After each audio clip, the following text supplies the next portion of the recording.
وبركاته. اهلا بكم في لقاء جديد على قناة كبسول بيزنس. الحقيقة ان الاسئلة اللي بتجيلي والاستفسارات دايما بتتكلم في حتة اعمل ايه. الاوضاع الاقتصادية مثلا مؤثرة عليا كشاب. طب انا عايز اشتغل، طب اعمل ايه؟ طب انا عايز ادور على شغلانة، وبرضه واحد متخرج يقول لك انا مش لاقي شغل في وظيفتي واعمل ايه واسوي ايه. انا كاسلام آه كنت ببقى في الحيرة دي. طب اعمل ايه؟ طب اسوي ايه؟ بس ربنا سبحانه وتعالى بيلهم الواحد انه يوصل للرأي السديد. و... واللي بيسأل هذا السؤال هو بيسألك عشان يعني يقول لك إيه الواحد يكفي حاجته، يكفي ضرورياته.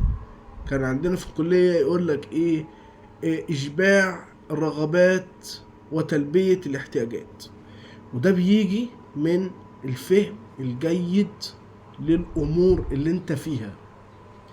يعني واحد متخرج مثلا، قول مثلا يعني بالمثال اللي انا اعلم فيه الكثير، واحد متخرج من تجارة، اتخرج اروح اشتغل في شركة ولا في بنك ولا في مؤسسة ولا في مجلس او حاجة، مثلا اشتغل اعمل ايه؟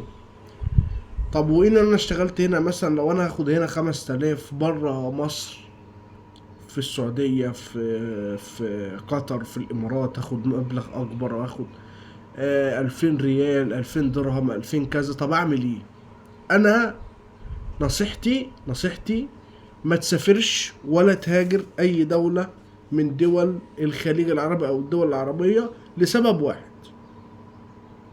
لو أنت هتقول لي هعمل 50,000 جنيه، 60,000 جنيه، طب ماشي،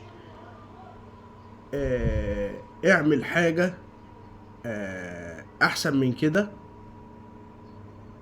اعمل حاجة احسن من كده، ان انت تحاول تخلي الكلام بتاعك.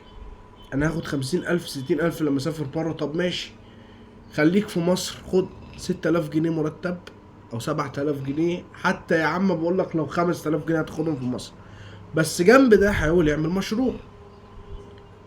بس لما تحاول، خلي المحاولات ديت مدروسة ومتنظمة ودقيقة، وبتحسس على خطواتك. ومثل كده انك تخربش على كل خطوة من الخطوات اللي انت بتعملها. تخلي بالك قوي، لان انا النهاردة انا شفت في فلوس كتير بره، واطلع اسافر واسيب اهلي وبلدي، ماشي، بس هخسر حاجات تانية. فرحتي معايا فلوس بس انا قاعد مش مرتاح، راحة البال مش موجودة، لو تعبت مين هيوديني مستشفى؟ كل الكلام ده.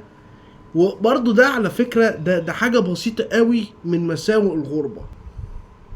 وانت ايش ضمنك مثلا بره مثلا ما يحصلكش اي موقف، كل اللي انت جمعته في سنة 3 رميه؟